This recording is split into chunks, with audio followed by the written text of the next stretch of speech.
मृत्योर्मा अमृतं गमय ओम शांति शांति शांति।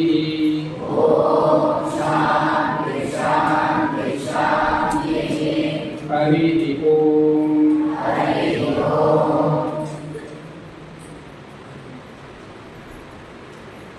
ಕೆಲವು ನಿಮಿಷಗಳವರೆಗೆ ನೀವು ಶಿಡ್ಲಘಟ್ಟ ನಗರದ ಡಾಲ್ಫಿನ್ ವಿದ್ಯಾಸಂಸ್ಥೆಯಲ್ಲಿ ಜಿಲ್ಲಾ ಮಟ್ಟದ ಮಕ್ಕಳ ಪ್ರಾಥಮಿಕ ಯೋಗ ಪ್ರಶಿಕ್ಷಣ ಶಿಬಿರವನ್ನು ಶ್ರೀ ಪತಂಜಲಿ ಯೋಗ ಶಿಕ್ಷಣ ಸಮಿತಿ ಶಿಡ್ಲಘಟ್ಟ ಹಾಗೂ ಶ್ರೀ ಪತಂಜಲಿ ಯೋಗ ಅಧ್ಯಯನ ಮತ್ತು ಸಂಶೋಧನಾ ಕೇಂದ್ರ ತುಮಕೂರು ವತಿಯಿಂದ ಏಪ್ರಿಲ್ 27ರಿಂದ 30ರವರೆಗೆ ಆಯೋಜಿಸಲಾಗಿದ್ದ ಶಿಬಿರದಲ್ಲಿ ರಾಮಕೃಷ್ಣ ವಿವೇಕಾನಂದ ಆಶ್ರಮದ ಶ್ರೀ ಪೂರ್ಣಾನಂದ ಸ್ವಾಮೀಜಿಗಳು ಆಶೀರ್ವಚನವನ್ನು ನೀಡಿದರು. ಇಂದಿನ ಮಕ್ಕಳು ಭಾರತೀಯ ಆಚಾರ ವಿಚಾರಗಳನ್ನು ಕಲಿತು ಅದನ್ನು ನಿರಂತರವಾಗಿ ಅಭ್ಯಾಸ ಮಾಡಿದಾಗ ಮಾತ್ರ ಮುಂದಿನ ಪೀಳಿಗೆಗೆ ಸಾರುವ ಕೆಲಸ ಸಾಧ್ಯವಾಗುತ್ತದೆ. ಮಕ್ಕಳು ಆಟ ಪಾಠದ ಜೊತೆಗೆ ಸಂಸ್ಕೃತಿ, ಶಿಸ್ತು, ಸಹನೆ ಹಾಗೂ ಮೌಲ್ಯಗಳನ್ನು ಅಳವಡಿಸಿಕೊಳ್ಳುವುದು ಅತ್ಯಗತ್ಯವಾಗಿದೆ. ಬಾಲ್ಯದಲ್ಲಿಯೇ ಉತ್ತಮ ಗುಣವನ್ನು ಬೆಳೆಸಿದರೆ ಜೀವನದಲ್ಲಿ ಉತ್ತಮ ವ್ಯಕ್ತಿತ್ವ ರೂಪುಗೊಳ್ಳುತ್ತದೆ ಎಂದು ತಿಳಿಸಿದರು. ಸಂದರ್ಭದಲ್ಲಿ ಸುಂದರಾಚಾರಿ ಇವರು ಶಿಬಿರದ ಅಧ್ಯಕ್ಷತೆ ವಹಿಸಿದ್ದು, ಮುಖ್ಯ ಅತಿಥಿಗಳಾಗಿ ಹಿರಿಯ ಯೋಗ ಶಿಕ್ಷಕರಾದ ದೀಪಕ್ ರಮೇಶ್ರವರು ಯೋಗದ ನಡೆ ಬಗ್ಗೆ ಮಾಹಿತಿ ನೀಡಿದರು. ಡಾಲ್ಫಿನ್ ವಿದ್ಯಾಸಮೂಹದ ನಾಗರಾಜ್ರವರು ಹಾಗೂ ಮುಖ್ಯ ಯೋಗ ಶಿಕ್ಷಕರಾದ ಶ್ರೀಕಾಂತ್ ಮತ್ತು ಅನೇಕ ಯೋಗ ಬಂಧುಗಳು ಹಾಜರಿದ್ದರು. ನಾವು ಈ ರೀತಿಯಾಗಿ ಮೂಲ ಸಂಸ್ಕಾರ ಇಲ್ಲದ ಹಾಗೆ ಏನೆಲ್ಲ ಈಗ ಸಂಸ್ಕಾರ ಸಂಘಟನೆ ಸೇವೆ ಅನ್ನುವಂಥದ್ದು ಒಂದು ರೀತಿಯಾದಂತಹ ಗುರುಕುಲ ಶಿಕ್ಷಣದಲ್ಲಿ ನಾವು 4 ದಿನ ಪ್ರಶಿಕ್ಷಣಾರ್ಥಿ ಆಗಿದ್ವಿ. ಇದರ ಮೂಲ ಉದ್ದೇಶ ಏನು, ನಮ್ಮ ಜೀವನ ಶೈಲಿ ಹೇಗಿರಬೇಕು ಅನ್ನುವಂಥದ್ದು. ಈ ಸಮಾರಂಭದಲ್ಲಿ ನೀವೆಲ್ಲರ ಸ್ಮರಣೆಯನ್ನು ಮಾಡಿಕೊಂಡು ಇನ್ನು ಮುಂದಿನ ಸ್ವಚ್ಛತೆ ಗೊತ್ತಾ? ಸ್ವಚ್ಛತೆ ಅಂದ್ರೆ ಏನು ಅಂತ, ಕ್ಲೀನ್ಲಿನೆಸ್ ಅಂತ, ಶುದ್ಧವಾಗಿರೋದು. ಸಭ್ಯತೆ ಸಭ್ಯತೆ ಅಂದ್ರೇನು? ಶಿಸ್ತುಬದ್ಧವಾಗಿ, ಗಂಭೀರವಾಗಿ, ಸರಿಯಾಗಿ ನಡೆದುಕೊಳ್ಳೋದನ್ನ ಸಭ್ಯತೆ ಅಂತ ಕರೀತಾರೆ. ಸ್ಪಷ್ಟತೆ,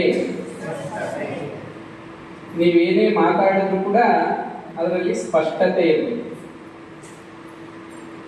ನಾವು ಮಾತನಾಡೋದು ಮೊದಲು ನಮಗೆ ಸರಿಯಾಗಿ ಅರ್ಥ ಆಗಿರಬೇಕು. ಆವಾಗ ಇನ್ನೊಬ್ಬರಿಗೆ ನಾವು ಅರ್ಥೈಸಿ ಹೇಳೋದಕ್ಕೆ ಸಾಧ್ಯ ಆಗುತ್ತೆ.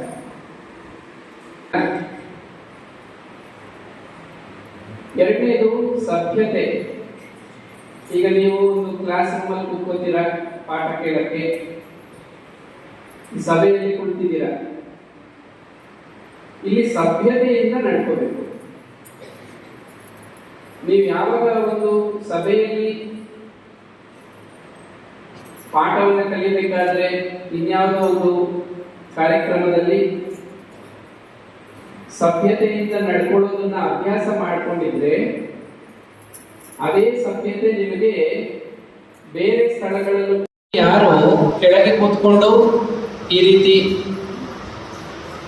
ಪದ್ಮಾಸನ ಹಾಕೊಂಡು ಕೆಳಗಡೆ ಆರಾಮಾಗಿ ಕೂತ್ಕೊಂಡು ಊಟ ಮಾಡೋದನ್ನಾದರೂ ಅಭ್ಯಾಸ ಮಾಡಿದಾರೋ ಯಾರ ಮನೆಯಲ್ಲಿ, ಅವ್ರ ತಂದೆ ತಾಯಿ ಆಗ್ಬೋದು ಅಥವಾ ಇವರಾಗ್ಬೋದು, ವಿದ್ಯಾರ್ಥಿಗಳು, ಅವರಿಗೆ ಕ್ರಮೇಣ ಶರೀರ ಹತೋಟಿಯಲ್ಲಿ ಬರುತ್ತೆ. ಟೇಬಲ್ ಮೇಲೆ ಕೂತ್ಕೊಳ್ಳೋದು, ಸೋಫಾ ಮೇಲೆ ಕೂತ್ಕೊಂಡು ತಿಂದಿರೋದು, ಅಥವಾ ಬೆಳಗಿನ ಸಂಜೆವರೆಗೂ ಬೆಂಚ್ ಮೇಲೆ, ಚೇರ್ ಮೇಲೆ ಕೂತ್ಕೊಂಡು ಅಭ್ಯಾಸ ಆಗಿರೋರಿಗೆ ಈ ರೀತಿ ಕೂತ್ಕೊಳ್ಳೋದು ಕಷ್ಟ ಆಗುತ್ತೆ. ಆದರೆ ಇದು ಆರೋಗ್ಯಕ್ಕೆ ಒಳ್ಳೆಯದು. ಈ ರೀತಿ ಕೂತ್ಕೊಳ್ಳೋದು, ಕಾಲು ಕೆಳಗಡೆ ಇಟ್ಕೊಂಡು ಕೂತ್ಕೊಳ್ಳೋದ್ರಿಂದ ಏನು ಕಷ್ಟ ಆಗುತ್ತೆ ಅಂದರೆ, ಈಗಾಗಲೇ ಮೆಡಿಕಲ್ ಆಗಿ ಪ್ರೂವ್ ಆಗಿದೆ, ಆರೋಗ್ಯಕ್ಕೆ ಬಹಳ ತೊಂದರೆ ಕೊಡುತ್ತೆ ಅಂತ.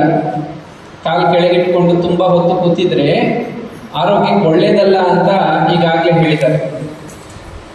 ನಮ್ಮಲ್ಲಿ ಹಿರಿಯರು ಊಟ ಮಾಡುವಾಗಲೂ ಹೀಗೆ ಕೂತ್ಕೊಳ್ಳಿ, ಪೂಜೆ ಮಾಡುವಾಗಲೂ ಹೀಗೆ ಕೂತ್ಕೊಳ್ಳಿ, ಧ್ಯಾನ ಮಾಡುವಾಗ ಹೀಗೆ ಕೂತ್ಕೊಳ್ಳಿ, ಪಾಠ ಕಲಿಬೇಕಾದ್ರೂ ಹೀಗೆ ಕೂತ್ಕೊಳ್ಳಿ ಅಂತೆಲ್ಲ ಅಭ್ಯಾಸ ಮಾಡಿಸಿ ನಮ್ಮ ಶರೀರ ಆರೋಗ್ಯವಾಗಿ ಫ್ಲೆಕ್ಸಿಬಲ್ ಆಗಿರೋದಕ್ಕೆ, ಚೆನ್ನಾಗಿರೋದಕ್ಕೆ ಏನು ಬೇಕೋ ಅದನ್ನು ಅಭ್ಯಾಸ ಮಾಡಿಸೋದು.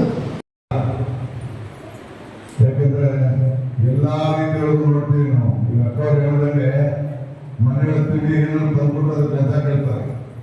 ಆದ್ರೆ ಈ ಯೋಗ ಪತಂಜಲಿ ಮಾಡ್ತಾರಲ್ಲ ಇವರು ಪ್ರತಿ ದಿವಸ ಬೆಳಿಗ್ಗೆ 4:30 ಬಂದು 6 ಗಂಟೆವರೆಗೂ ಉಚಿತ ಫ್ರೀ ಆಗಿ ಯೋಗ ಮಾಡಿಸ್ತಾರೆ. ಅವರಿಗೆ ನಿಜವಾಗ್ಲೂ ನಾನು ಅಭಿನಂದನೆ ಸಲ್ಲಿಸ್ತೇನೆ.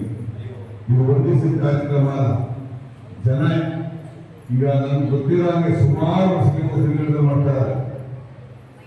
ಆದ್ರೆ ಅವರ ಆಸೆ ಇದೆ ಸ್ವಂತ ಬಿಲ್ಡಿಂಗ್ ಬೇಕು ಅಂತ. ಅದ್ರ ಕಷ್ಟ ಆಗಿದ್ದು ಸೈಟ್ ದುಡ್ಡು ಅದೇನೋ ಸ್ವಲ್ಪ ಎದ್ದಾಗಿ ಸೈಟ್ ಆಗಿಲ್ಲ, ಮುಂದೆ ಬರೋದಿಲ್ಲ. ಅದಕ್ಕೆ ನಾನು ಸಂಪೂರ್ಣವಾಗಿ ನೀವೇನು ಹೇಳಿದ್ರೆ ಅದನ್ನ ನಾನು ಮಾಡಿಸೋದಕ್ಕೆ ನಿಜವಾಗಿರ್ತೀನಿ.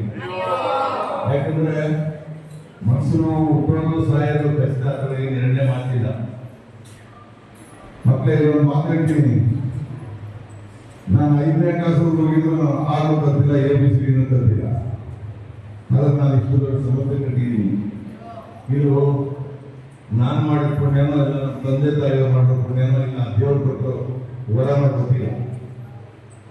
ಈಗ ನನ್ನ ಜೊತೆ ಓದಿರುವಂತ ಹುಡುಗರು ಓದಿರೋಂಥವರೆಲ್ಲ ಇದ್ದಾರೆ, ಬೇಕಾದ ಜನ ಇದ್ದಾರೆ.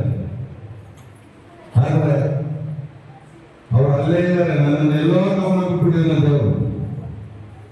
ಇವತ್ತು ಇವರು ಸಂಸ್ಥೆ ಕಟ್ಟೋದಕ್ಕೆ ಎಲ್ಲ ಬಂದು ಇಲ್ಲಿ 3 ದಿವಸ ಇರೋದಕ್ಕೆ ನಮ್ಗೊಂದು ಅವಕಾಶ ಸಿಕ್ತು.